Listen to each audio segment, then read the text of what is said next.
बिस्मिल्लाहिर्रहमानिर्रहीम। अस्सलाम वालेकुम नाज़रीन, मैं हूं साकिब बशीर। मेरे साथ मौजूद हैं सीनियर सहाफ़ी, senior court reporter Suhail Rashid.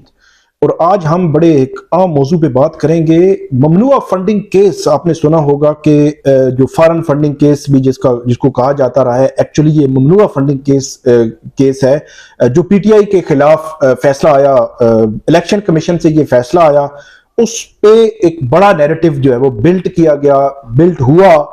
बज़ाहिर हमें भी लगा बतौर एक गैर जानिबदार जो सहाफ़त हमारा काम है, जो भी चीज़ होती है हम रिपोर्ट करते हैं, तो कि इसमें अगर तो ये चीज़ें हैं कि बाहर से इस किस्म की प्रोहिबिटेड फंडिंग हुई है, तो फिर तो डेफिनेटली जो पीटीआई पर बतौर जमात जो है वो क्वेश्चन आता है।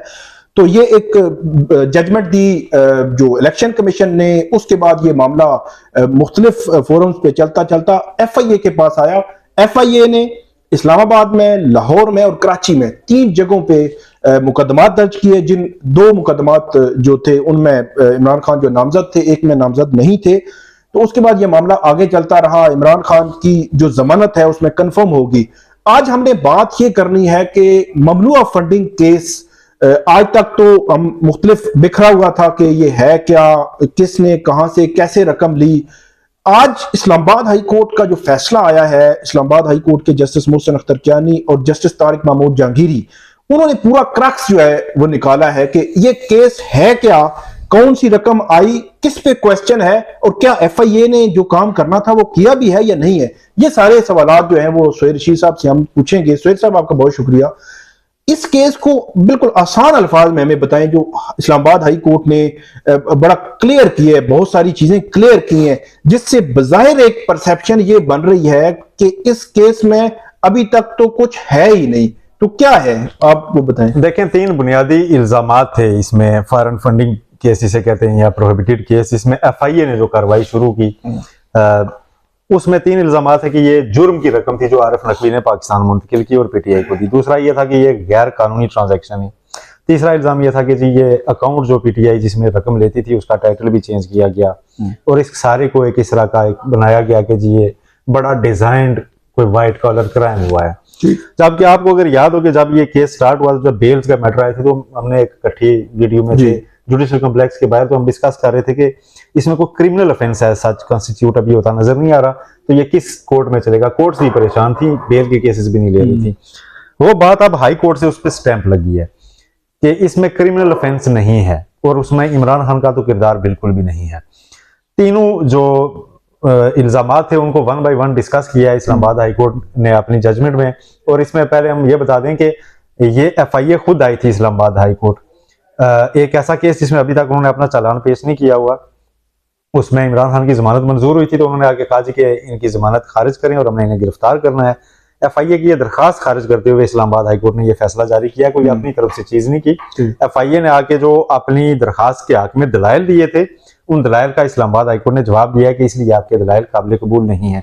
तीनों इल्जामात को बारी बारी उन्होंने डिस्कस किया। उन्होंने कहा जी कि पहली बात आपने कहा कि आरिफ नकवी ने कोई जुर्म से हासिल की गई रकम थी जो पाकिस्तान मुंतकिल की। और आरिफ नकवी का बता दें कि आरिफ नकवी वो हैं जी जिनका हमारे टॉक शोज पे और पूरी मीडिया में बड़ा अरसा एक चलता रहा कि वोटन क्रिकेट लिमिटेड और अबराज ग्रुप के हवाले से उनका नाम सामने आता है कि जी उन्होंने वहां से फंड्स पाकिस्तान मुंतकिल किए और उनको बैरून मुल्क कोई सजा पेनल्टी भी हुई है। तो चूंकि वो जुर्म की रकम है, तो ये कहानी इस तरह से लिंक हुई और ये बात यहाँ तक पहुंची थी। इस्लामाबाद हाई कोर्ट ने कहा कि एक भी सबूत रिकॉर्ड पे नहीं है, ऐसा हाईलाइट नहीं किया गया जो ये दिखाए कि आरिफ नकवी ने जो रकम भेजी वो जुर्म से हासिल की गई रकम थी।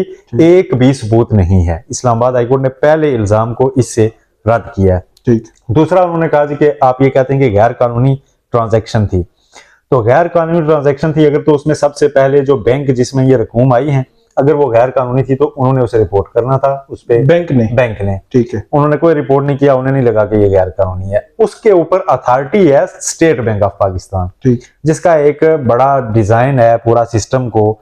आपके मेरे अकाउंट में भी अगर कोई ज्यादा रकम बाहर से आए या कुछ, तो उसको वो देखते हैं कि कैसे आई है, तो इलीगल हो तो वो उसको अनचेक नहीं जा सकती। तो उन्होंने कहा कि स्टेट बैंक ने देखना था। फिर अगर स्टेट बैंक ने भी एक्शन नहीं लिया कि ये कोई गैर कानूनी है, क्योंकि एक डिक्लेयर्ड अकाउंट में रकम आ रही है, ठीक है, तो उन्होंने कहा अगर स्टेट बैंक ने इसको सरप्राइज लिखा है इस्लामाबाद हाई कोर्ट ने कि हमारे लिए सरप्राइज था, स्टेट बैंक ने भी कोई इंक्वायरी नहीं की, ना स्टेट बैंक ने डिक्लेयर किया है अभी तक कि ये गैर कानूनी ट्रांजैक्शन है और एफआईए पहले आ गए हैं।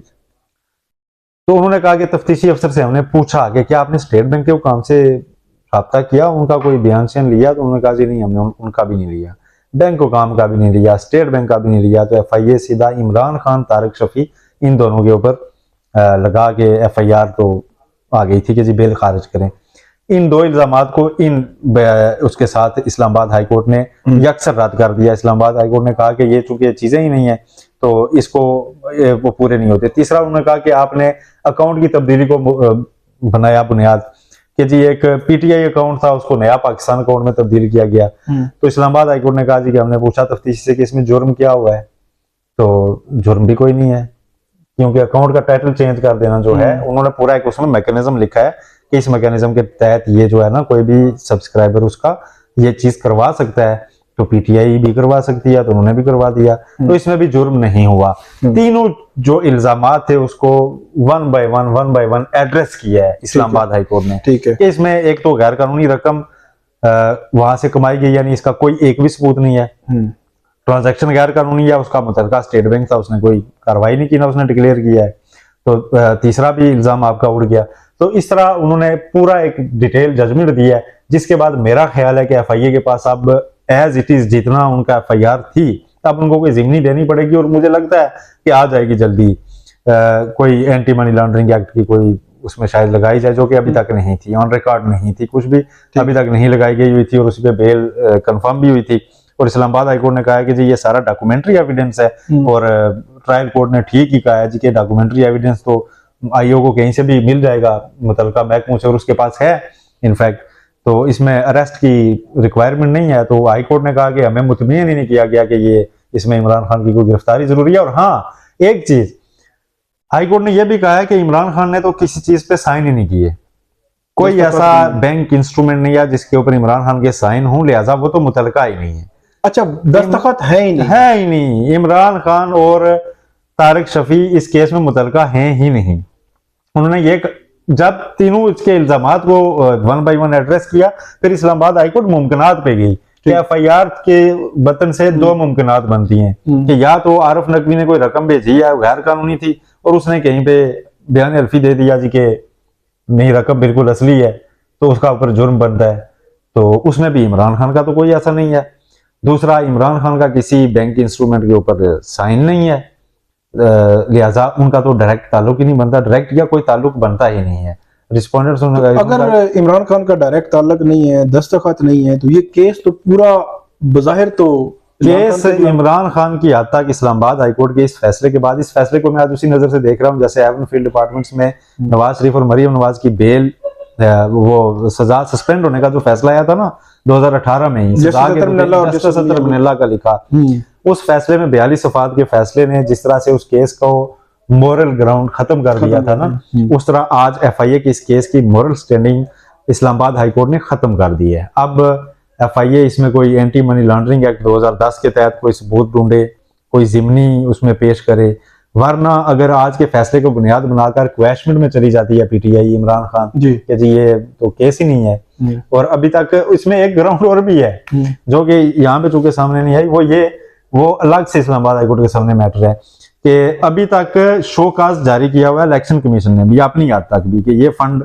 अगर गैर कानूनी है तो हम जब्त कर लेंगे, वो अलग गैर कानूनी, वो ये क्राइम का गैर कानूनी नहीं है। वो ये है कि अगर आपको एक पार्टीज एक्ट में या किसी जगह पे आपको पॉलिटिकल पार्टीज में उसमें कानून में ये कहते हैं कि इस बंदे से आप फंड ले सकते हैं, इससे नहीं ले सकते, तो जिससे नहीं ले सकते उससे अगर आपने लिया हुआ तो वो जब्त हो जाता है, क्योंकि वो भी आपने अगर डिक्लेयर अकाउंट में लिया हुआ है तो वो कोई उस तरह का क्राइम नहीं है, फौजदारी केस नहीं उस पर अलग चलना होता। लेकिन यहाँ पे चूंकि जल्दी में अभी शो काज जारी हुआ है, उसका जवाब पीटीआई दे रही है और पीटीआई कह रही है कि हमारे पास एविडेंस है और इलेक्शन कमीशन उन्हें सुन नहीं रहा और कहता है कि नहीं हमने तो बस फैसला नहीं बदलना अब शो काज के जवाब में अब जो भी किया। और हाई कोर्ट ये कह चुकी है, जस्टिस बाबर सत्तार का लिखा फैसला है, लार्जर बेंच का फैसला है वो, कि आपने उन्हें मौसर हियरिंग देनी या शो काज के जवाब में, वो जो अगर कोई एविडेंस आपके सामने पेश करते हैं या कुछ, तो आपको अपनी जो रिपोर्ट है उसको अल्टर भी आप करेंगे।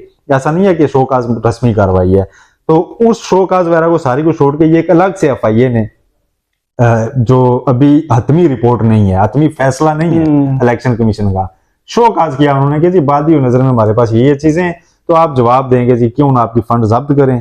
वो अभी शो काज की प्रोसीडिंग चल रही है। FIA यहाँ से अलग केस में इमरान खान की गिरफ्तारी मांग रहा था और वो बैंकिंग कोर्ट से नहीं मिली, तो इस्लामाबाद हाईकोर्ट आ गए। इस्लामाबाद हाईकोर्ट से अब जो फैसला मिल गया है उसके बाद आज पॉलिटिकली तो अब मेरा ख्याल है राइट बनता है PTI उसको यूज करेगी, कहेगी जी कि ये है जी सारा। पहले वो अपनी जुबानी कहते थे ना, लोग नहीं सुनते थे। अब इस्लामाबाद हाईकोर्ट के 2 रुकनी बेंच ने ये कह दिया जी कि इसमें इमरान खान का ना कोई ताल्लुक है, ना ही कोई सबूत है कि ये गैर कानूनी रकम है, और ना इमरान खान ने कोई डॉक्यूमेंट साइन किया है, तो लिहाजा उनकी गिरफ्तारी तो बनती ही नहीं।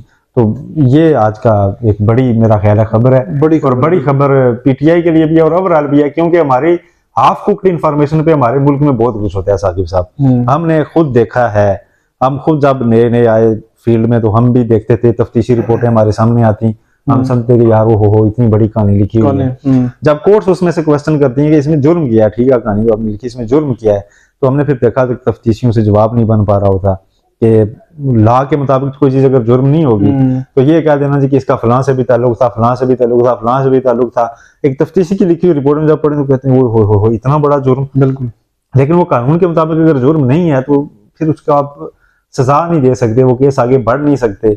इसमें बेहतर होता कि शो काज प्रोसीडिंग अगर कंक्लूड होती, उसके बाद हतमी कोई चीज निकलती, पता चलता, उसके बाद FIA और जो पेनल्टी FIA तो तब आएगी ना जी जब मनी लॉन्ड्रिंग का कोई कुछ ना कुछ आएगा।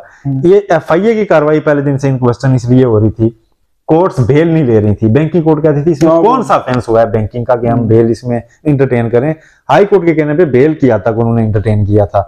तो आगे चल के अब हाई कोर्ट ने ही उसको जजमेंट दे दी है। अब देखें, मेरा ख्याल है कि अब PTI इसमें या तो क्वैशमेंट में जाएगी या FIA जाके सुप्रीम कोर्ट चैलेंज कर लेकर ज्यादा बड़ा फैसला लेना है। मेरा ख्याल यह है कि FIA सुप्रीम कोर्ट तो नहीं जाएंगे, सुप्रीम कोर्ट नहीं जाएगी, लेकिन इमरान खान के लिए FIA ने मतलब आज FIA का शुक्रगुजार होना चाहिए इमरान खान को कि जो चीज वो खुद नहीं बता पा रहे थे वो आज हाई कोर्ट की जुबानी FIA की दरखास्त पे बताया गया है। बहुत शुक्रिया सोहेल रशीद साहब, बहुत शुक्रिया, आपने बड़ी तफसील के साथ और बड़े आसान अल्फाज में बताया कि ममनुआ फंडिंग केस कहां से चला और क्या निकला क्या है उसमें से, और आगे जो है वो क्या हो सकता है। नाज़रीन, हम आइंदा भी हम इस किस्म की अपडेट्स आपके लिए लाते रहेंगे, आप हमें फीडबैक जरूर दीजिएगा। अल्लाह हाफिज।